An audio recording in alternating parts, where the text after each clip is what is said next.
Derrière les portes de cette usine du quartier de Vridy, se fabrique un produit incontournable pour le secteur agricole. De l'engrais. Un produit utilisé pour améliorer la croissance et le rendement des cultures.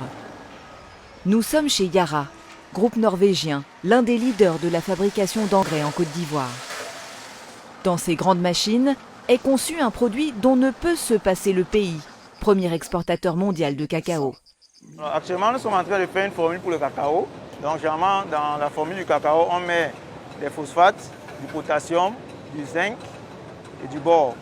Donc, tous ces éléments-là ont chacun plus ou moins un rôle, soit pour renforcer les plants, soit pour faire mûrir le cacao, soit pour avoir plus de carbos à l'intérieur. Donc, chaque ingrédient joue un rôle pour qu'à la finalité, on ait des grosses graines, des grosses carbos de cacao bien jaunes. Le process suit une mécanique bien huilée. La pelleteuse récupère d'abord le phosphate, puis le potassium et enfin les autres éléments de la formule. Le tout atterrit dans cette grosse machine, un mélangeur. À la clé, un engrais pour le cacao, différent de celui destiné aux autres cultures, telles que le coton. Chaque engrais est conçu selon des formules bien spécifiques. Impossible de connaître les dosages, secret industriel. Plusieurs grandes sociétés se partagent le marché des engrais en Côte d'Ivoire. Solevo, multinationale française, possède 45% du marché. Yara, la norvégienne, 23%. OCP, un groupe marocain, et Agro-West, un groupe ivoirien, détiennent chacun 10% du marché. Le secteur a généré en 2020 un chiffre d'affaires de 100 milliards de francs CFA. Un marché dynamique, porté par de grandes filières agricoles, telles que le cacao. Des filières qui consomment toujours plus d'engrais dans le but d'accroître leur production. Ce n'est pas le cas des petits producteurs de vivriers, pour qui les fertilisants demeurent un luxe. Alors, à coup de stratégies commerciales et d'innovation, les acteurs du marché veulent augmenter la consommation d'engrais chez les planteurs. À la clé, produire plus pour parvenir à nourrir 25 millions d'Ivoiriens.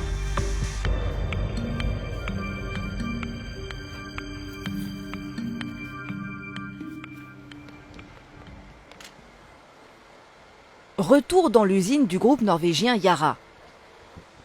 Installé en Côte d'Ivoire depuis 2014, il produit un peu plus de 100 000 tonnes d'engrais chaque année. Tout d'abord, la matière première est réceptionnée dans cet entrepôt, 2000 mètres carrés. Vous avez reçu combien de tonnes ce matin? Présentement, nous sommes déjà en train de 200 tonnes. Directement depuis le bateau? Urée, phosphate, sulfate d'ammonium ou encore nitrate d'ammonium. Des éléments chimiques qui vont être mélangés pour produire de l'engrais. Il a fallu pour la plupart les importer des 4 coins du monde. 90% des matières premières sont importées et 10% sont achetées localement. Alors nous importons la plupart de ces matières premières parce qu'il n'existe pas localement d'usine de production de ces produits ici en Côte d'Ivoire. Nous allons chercher ces matières premières beaucoup plus en Europe et en Afrique du Nord ou en Chine. En 2020, Yara a importé 140 000 tonnes de matières premières et ce chiffre devrait augmenter. Si l'entreprise réalise de tels investissements, c'est pour satisfaire la demande du marché ivoirien et sous-régional. 80% de la production est vendue aux grandes cultures d'exportation comme le cacao, le coton ou le palmier à huile. Ce camion se prépare à rejoindre Soubré, zone stratégique de production du cacao. À son bord, 35 tonnes d'engrais, pour lesquels le client a déboursé 9 millions de francs CFA. Actuellement, on est full sur les clients cacao. Actuellement, l'affluence actuellement, c'est le cacao. Dans cet autre hangar de l'usine, des sacs d'engrais par centaines attendent d'être livrés à leur tour. Ils sont commandés par les puissantes filières du coton et du palmier à huile. Les cultures d'exportation restent encore les principaux consommateurs et clients. Pour la simple raison que c'est les cultures destinées justement à la vente, voilà, qui génèrent de l'argent pour les clients qui rachètent ces produits-là. Les géants de l'agro-industrie n'hésitent donc pas à investir dans l'achat de fertilisants, faisant ainsi les beaux jours d'entreprises comme Yara. Mais pour la majorité des petits producteurs dans le pays, acheter un sac d'engrais ne va pas de soi. C'est ce que nous explique Patrice Hannequin, expert du marché. Un sac d'engrais à 15 000 ou 16 000, 17 000 francs CFA, quand le revenu moyen d'un paysan est peut-être de l'ordre de, on va dire, 100 000 francs CFA, vous vous rendez compte que c'est un investissement important. Les filières qui portent la consommation des engrais, c'est les filières organisées. Le palmier à huile, le cacao, le coton, la banane, la canne à sucre, encore une fois, pour la bonne et simple raison que ces producteurs-là savent qu'ils vont pouvoir vendre. Okay, ils vont pouvoir vendre et en général, ils ont déjà une idée du prix auquel ils vont pouvoir vendre plus tard. Alors que quand vous êtes un producteur de maïs ou de manioc ou de culture maraîchère, vous ne savez pas à quel prix vous allez vendre. La majorité des paysans n'utiliseraient pas ou peu d'engrais dans leurs champs. Conséquence, faute de rendement suffisant, la Côte d'Ivoire est obligée d'importer de nombreux produits maraîchers pour satisfaire la consommation locale. Afin d'inverser la tendance et accroître leur chiffre d'affaires, les commerciaux des multinationales de l'engrais prennent d'assaut le terrain. Ce matin, dans les environs de Bonois, Souleymane Diané, commercial chez Yara, a rendez-vous avec un producteur d'ananas. Cette année-là, tu as fait combien de tonnes comme ça? Bon, cette année, je suis à 250 tonnes. 250 tonnes. Si c'est trop rempli, ça va baisser. En 5 ans, ce producteur est parvenu à doubler sa production. Et quand on lui demande le secret de sa réussite... C'est l'engrais là qui fait tout ça là. S'il n'y a pas d'engrais là, rien ne peut marcher comme ça. Donc c'est l'engrais qui fait que moi je connais la valeur d'engrais. Donc à tout moment, je n'ai pas peur d'engrais. Je mets l'argent d'engrais, je me retrouve. Je sais qu'engrais est important. Les bons rendements de Haïté en ont fait l'un des planteurs les plus admirés de la région. À tel point que Yara l'a placé au cœur de sa stratégie commerciale.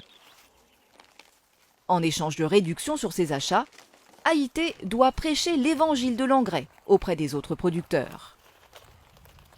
C'est quelqu'un que les autres planteurs regardent. Ils veulent faire comme lui parce qu'il a réussi dans l'agriculture.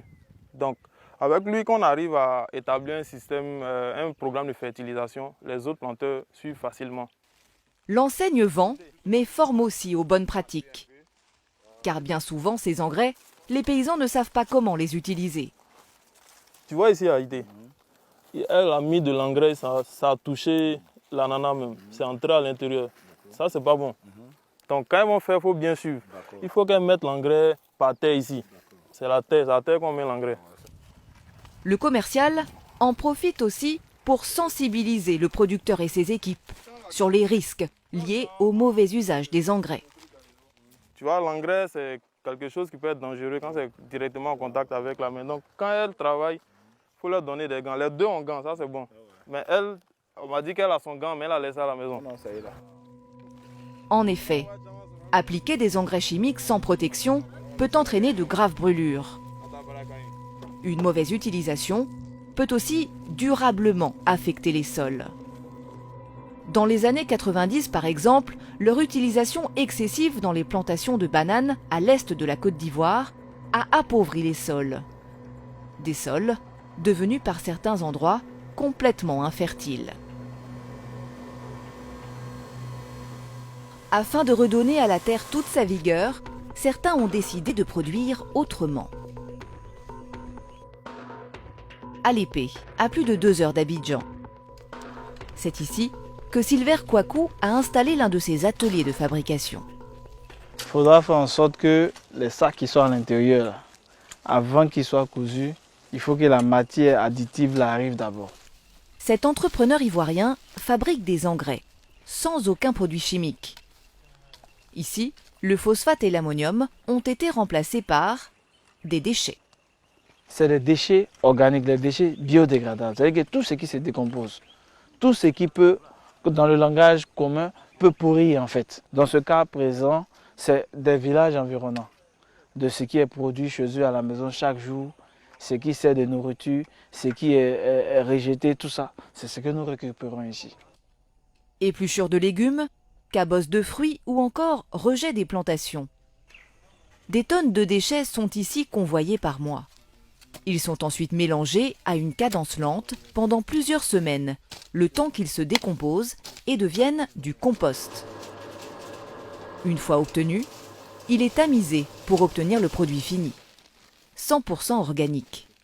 Cet engrais organique est très bon parce qu'il est la solution naturelle pour toutes les plantes. Aucun effet négatif, c'est-à-dire il n'y a pas de risque de polluer pour la plante ni pour l'homme. Il permet une bonne fertilisation du sol, c'est-à-dire il apporte tous les éléments nutritifs. Si les qualités de cet engrais naturel sont vantées pour enrichir les sols, son utilisation seule ne suffirait pas pour assurer un bon rendement. Il faudrait le combiner avec de l'engrais chimique. L'objectif de l'engrais organique n'est pas de venir remplacer l'engrais chimique. Il faut qu'on soit clair dans les thèmes parce que, en fonction des terres cultivables, on ne peut pas produire autant d'engrais organiques pour toutes ces terres cultivables. Parce que l'engrais organique, dans sa production, met beaucoup de temps et c'est quelque chose qu'on ne peut pas trouver comme ça. À la différence de l'engrais chimique, on peut produire des tonnes à la minute et avec les machines, c'est très différent. Afin de produire plus d'engrais organiques, de jeunes entrepreneurs ont eu une idée.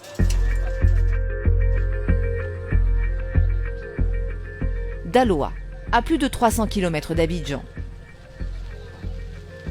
Dans un quartier de la ville, une jeune start-up est en plein travail.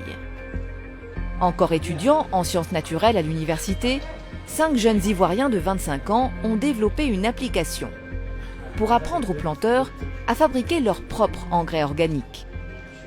Démonstration. Donc directement quand ils rentrent ici par exemple, voilà.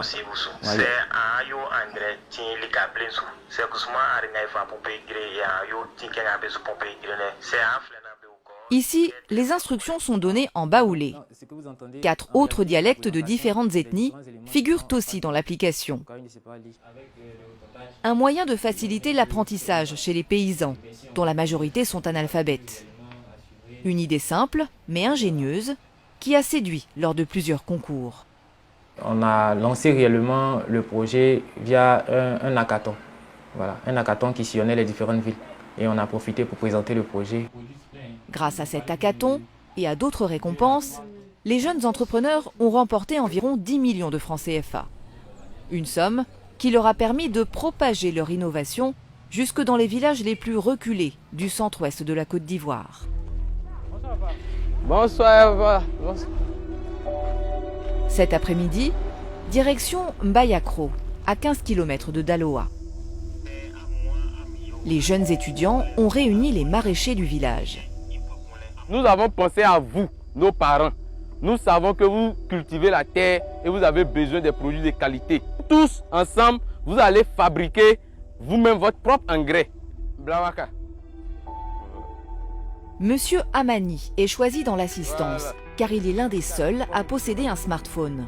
Donc tu vas appuyer dessus. Voilà. Donc toi tu parles quelle ethnie? Baoulé. Est-ce que tu as compris le baoulé ici? Ils ont dit quoi?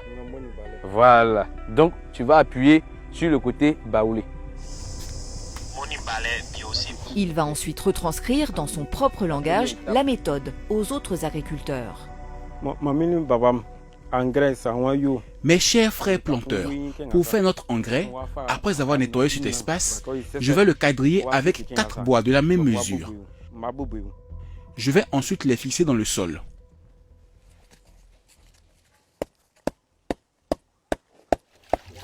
Aidé de ses collègues et de son smartphone, Monsieur Amani réunit progressivement les éléments pour fabriquer son engrais organique Made in Africa.